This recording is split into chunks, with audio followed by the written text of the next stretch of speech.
This episode seems just to be a filler episode cause all the plots in it go nowhere. The best you can say is that after this we get finally to the best episodes of Season 2. Spoiler alert with the wedding of Jack and Fauxmanda and the unfortunate outcome of Nate Ryan's revenge on Fauxmanda. This sex scene is one of my favorites not only because we have them so seldom in Revenge. It was a nice trick that Emily dreamed this. As I said before, I am sure they tried to avoid the impression that Emily is sleeping with two men at the same time. But since she is herself confused, we now know for certain that this is the case. I must admit that I feel sorry for Aiden now as I rewatch this season. First I was on Emily's side and thought, how can he dare to be so delicate? But this must have been pretty hard for Aiden, knowing she is together with Daniel, maybe having fun sleeping with him. Even if he is sure she loves him, that mental cinema must have been hell. And it is not that easy for Emily either, cause Daniel is pushing her even harder towards an official relationship. And here comes the scene at the beach. This is one of my all-time favorites with Emily and Aiden. She wearing this sweater that I love since season 1. And that wild ocean in the background. The only thing missing is the sun. Too bad they did catch bad weather on their shooting day. But it does not hurt the atmosphere of this little scene. And here comes the next happy couple that gets in trouble in the next couple of episodes. This one is a nice little scene that shows us how happy Padme makes Nolan. Her idea with the keyring was really sweet and shows that she cares for him. And his sentence, "Nothing is perfect except maybe you," was just so sweet. About Daniel trying to impress Emily. This whole sequence was just so over the top. Some will say it is really romantic of him kidnapping her and bringing her to the West Coast only to eat her favorite seafood fresh. But I think he does all this not only to impress Emily. He also wants to impress the CEO of his new potential acquisition. So he banks on Emily helping him cause he knows he would screw it up alone. For Emily and Daniel shippers, this sequence might have been a nice reminiscence to the scenes in season 1, when Emily helped Daniel with Takeda. But I was really annoyed by Daniel's behavior in season 2.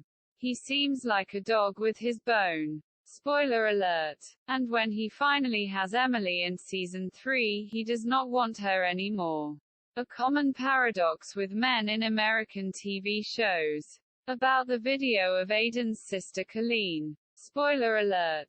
That was really cruel, showing him only the part of the video in which his sister is still alive. I mean, it was a great twist, giving him and the audience hope only to destroy it at the end of the episode. It was heartbreaking to see that everything he has done so far was for nothing. I have an older brother and I cannot imagine losing him this way. That must have teared all of Aiden's world apart.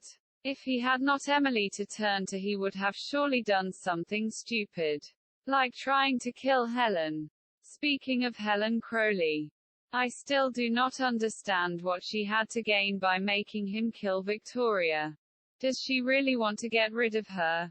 Or is it just a test to see if Aiden goes straight to Victoria and tells her all about it? It is funny that Helen is so suspicious of Aiden and Victoria but does not see with whom he actually works with. Emily seems to be fallen through the radar of the initiative. Another reason why I cannot see them as this great threat. If they really were that skilled, they could be at least suspicious why Emily is so close with both the Graysons and Amanda Clarke. Do they all think this is a big coincidence that she lives in the former David Clarke house? And Emily is perchance always around when something happens that is related to this scandal they surely try so hard to forget. Anyway, story-wise, there are many things in season 2 that does not make the most sense. And Aiden trying to kill Victoria is one of the worst things of them. About Fauxmanda and Charlotte. It is nice to see the two again together. As I mentioned before, Fauxmanda is so eager to belong to anyone that she lost herself in this disguise as Amanda Clarke, 'cause with it there came a childhood love and a real sister. Spoiler alert 1. It is a shame that she never had the chance to tell everybody the truth and find back to her own identity. She and Charlotte grew really close. Spoiler alert 2. I think they did this on purpose, superficially solving all the problems with the Ryan brothers, bringing Fauxmanda together with Charlotte and back on track with Emily. So the loss when she died had a real impact on all of them and hit even harder. I wish we had seen Charlotte and Fauxmanda partying or just a sequence where they are having fun. I know this would have been really untypical for revenge, but it would have been nice seeing the two having fun together for once. And Fauxmanda's statement seems to hint in that direction, so maybe they just cut the scene out. About Aiden and Emily in LA. This scenery was really beautiful, but I am asking myself now why Daniel was not suspicious what Emily took so long. But maybe she told him that his mother held her back. It is not the best idea to talk with Aiden in open public since they so publicly broke up. About Aiden almost killing Victoria and she hooking up with Daniel's competitor. This scene was the most stupid one. It is so clear why they are going for this. Again, it is the mix of sex and crime. I am wondering what would have happened with the show if Aiden really shot Victoria. She is the most compelling and complex character of the show and Emily's endgame. So how could the show survive without her? And what would have happened to Aiden? On bright daylight he is sitting around like an assassin and tries to shoot a hotel guest in LA. How could he hope to get out of the crime scene without being on some video footage? He could at least waited till it was night before he tried an attempt. Spoiler alert. And what is even worse, even if he had succeeded he would have ended up in jail for nothing cause his sister is already dead. So the whole fight he and Emily have is just needless. Anyway, I was happy that they did not fight for long and at the end of the next episode everything is fine again. Spoiler alert. As we see them fight in season 3 you can tell Aiden cannot be long a part of Emily. He is always coming back to her. This whole episode is just so shallow, as if they only wanted a change of scenery and the plot of this episode was a minor matter. And the pool scene is an excuse to show off Daniel and Emily half naked. Another thing, I can understand that Daniel is used to celebrate with champagne.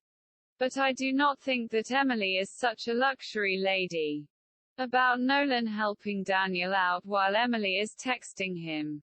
I am serious, this scene was the only thing that made watching this terrible episode bearable.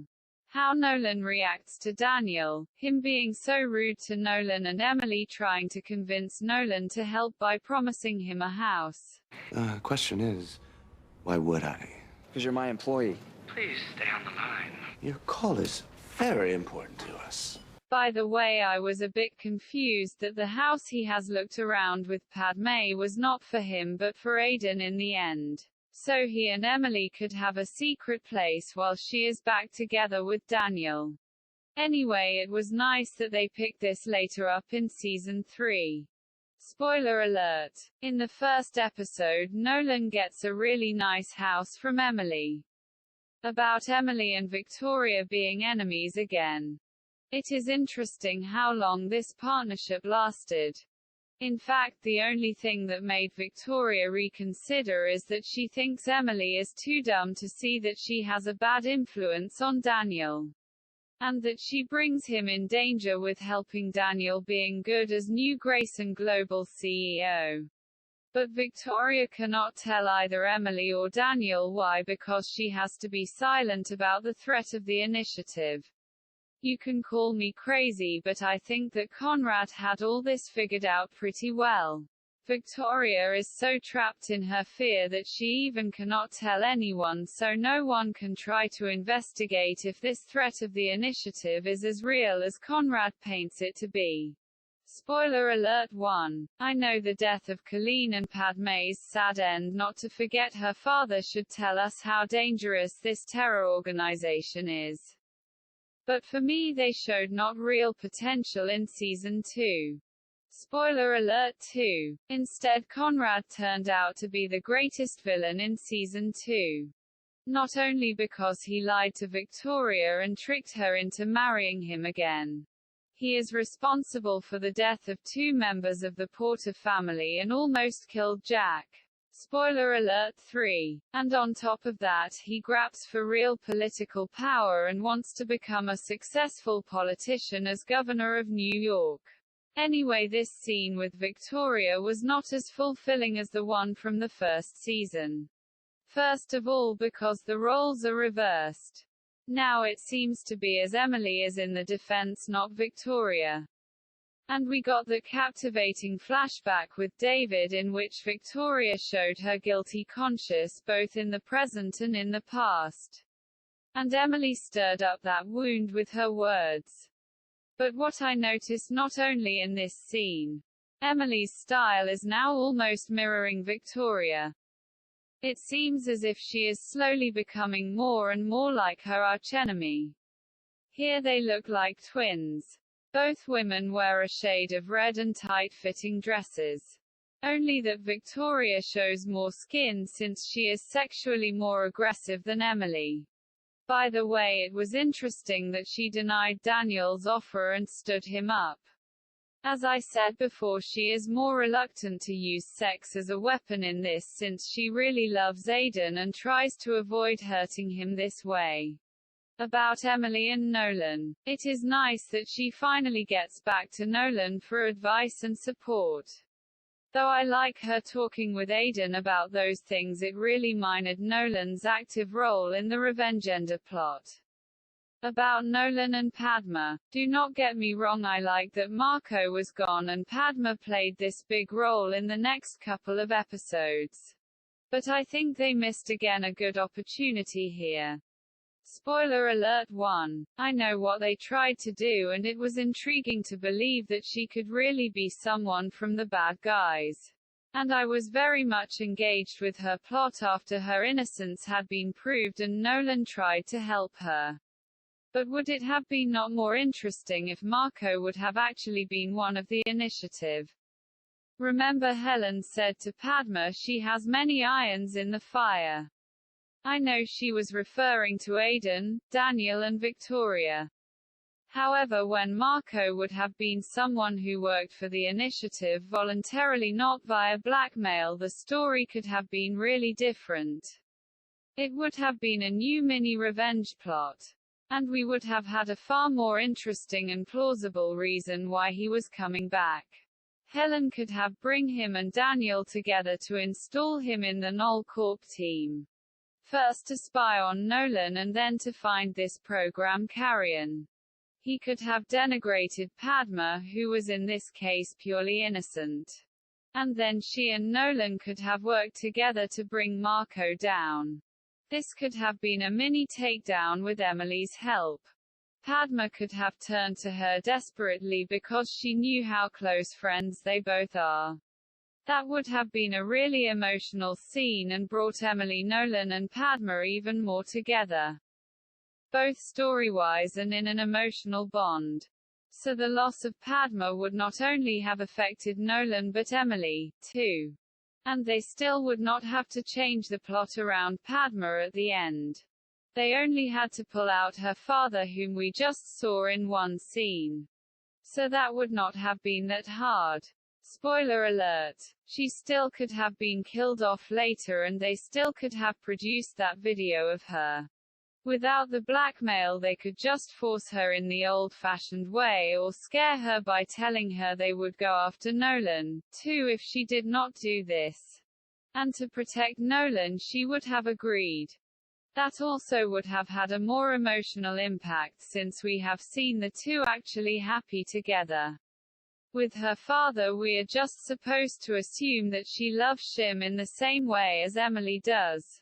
Because we have no emotional flashbacks or even a phone call or visit that could prove such a strong relationship. Anyway, I think Marco would have been a great bad boy, and it would not have been for nothing to introduce this character in the flashback episode. He had such a prominent status in this that I was very much disappointed that they did not make more with him in the present plot. Marco was merely a functional character who should bring up Carrion and distract a little bit from Padma, who was already suspicious. Last spoiler alert for this plot. And the elaborate plan of the initiative. I cannot find words for this. Turning down electricity of a major city like New York only to plant a bomb on a private business firm building and then almost killing nobody. How dumb is this for a terror organization who wants by definition the maximum of civil victims and to spread fear and chaos? For me, this whole plot was just a promotional stunt for Conrad's election. He managed to navigate, as he tells Daniel later, the damage so only the building and no employee was hurt. And he could show himself in public as crisis manager, which is a good proposition and slogan for a political campaign. So I think that was the boost he needed to be elected. Since his past with the David Clarke scandal and that he got arrested on his own wedding surely was something most voters repelled. About Charlotte's birthday. This scene was sweet, especially since they all have neglected Charlotte on her birthday. Daniel forgot it at all and Victoria was busy with her favorite son. Though at least Charlotte was worth a phone call to tell her. I like Conrad's quote that they are celebrating her and not the Gregorian calendar. So true, since most people who work cannot celebrate on the day of their actual birthday but the weekend after it. But what I really love is the twist at the end. It maybe was a slap in the face for Conrad, but I do not think that was Charlotte's intention. Partly it must have been Fauxmanda's influence, so I wish we had more seen of that. Especially in contrast to Emily, who cannot care or better denies to take responsibility for her sister. Though I like Emily's subtle reaction.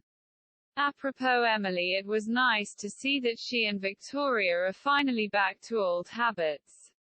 It was odd seeing her being that friendly to Emily in the last episode. I think Emily was irritated by it, too. Who can say no to Victoria? Even more, as I loved the two of them fighting over Daniel. Season 3 was such a great fun because it was finally a fight on both sides. Not only Emily going after Victoria but she herself trying to get behind her secret and offensively undermining Emily's and Daniel's relationship. And of course Season 4 would not have been such a pleasure to watch if not with Victoria's revengender against Emily, aka Amanda. About Daniel and Emily drinking wine again. Now I see this, I assume if it is now Daniel's turn to make Emily drunk. Since he pours so much wine in her drink.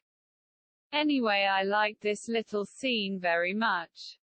Besson's the one in Season 3 and Season 4 when Emily and Daniel are talking honest about her father. It might be the first one in which Emily is at least some kind of honest. And I always liked it when Daniel approaches what the audience and surely Emily is sometimes thinking of him. He is well aware of the influence his mother has for his life and even more in his love life. In Season 1 we learned that Emily is not the first girlfriend of him Victoria was not fond of. She fought against Sarah because Victoria thought a cocktail waitress would not have been a fitting girlfriend for him. And the last question of Daniel is one of my favorites quote of him. I use this voiceover very often in my YouTube videos. It is so brilliant and globally true even above this scene and Emily's and Daniel's story in the show. You think we'll ever get back to being the people we once were? Maybe. Just not tonight. Major spoiler alert. It is some kind of a theme not only for Amanda in Season 4. in which she is forced to answer the question who she really is, or better, if she can be Amanda or again, or if Emily Thorne will always be a part of her. Conrad constantly tries to get his happy times with Victoria back before she fell in love with David Clarke. Aiden is trying to rekindle his romance with Emily when they were training with Takeda. In Season 3, Pascal tries to go back to his happier times when he was together with Victoria, too. And finally in Season 4, David and Victoria try to live the dream of a happy relationship they had back then before all hell broke loose. By the way, I like this black shirt of Emily with the lace fabrics. It shows again how subtle and elegant her style can be when she is not in that revengender disguise. She feels very comfortable in good quality clothes and does not need to show off fancy colors or bold patterns. About Conrad colluding with Nate Ryan. As I said before, Conrad, not the initiative, is the big bad here. They should have stick to that and shown it more prominent and dropped this whole initiative plot sooner. Conrad is far more interesting when he is a ruthless manipulator than a frightened victim. I think even Ashley is afraid of him, which motivates her later to try to get out of his influence. About Nolan's trap for Padma. This scene was so sad. I so wished for him to be not right, but I knew that something was wrong with Padma from the start. She was just so perfect and they got so quick together. One detail. I like that they try to make her seem more evil by giving her black fingernails. Ever since we got to know she stands in contact with Helen, we have seen her black nails. Especially in contrast to Emily's polished and perfect nature-colored nails, this was a hint for me that Padma might not be so innocent as we think. By the way, I love her dress.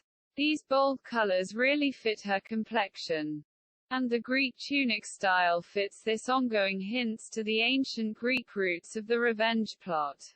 About Aiden's and Emily's fight. This scene was shocking for me. Not only because we are to believe that Colleen's death was Emily's fault, but also because Aiden was this violent. I know we have seen him losing his temper multiple times even in front of Emily. But not with her. Anyway, I was really relieved when their fight came to an end with the truth about Colleen's death in the next episode. It might have been disappointing and devastating, but it withdrew Aiden and Emily out of this guilt spiral. Odd, I thought there would be less to say about the episodes in Season 2 and I could contract some of the episodes. But I guess it will take longer to get through the whole show. Hope you do not find it boring. If so, just skip these videos. I am still trying to work on my list with music videos and I have not forget the requests I got, so stay tuned for new revenge music videos with my favorite songs.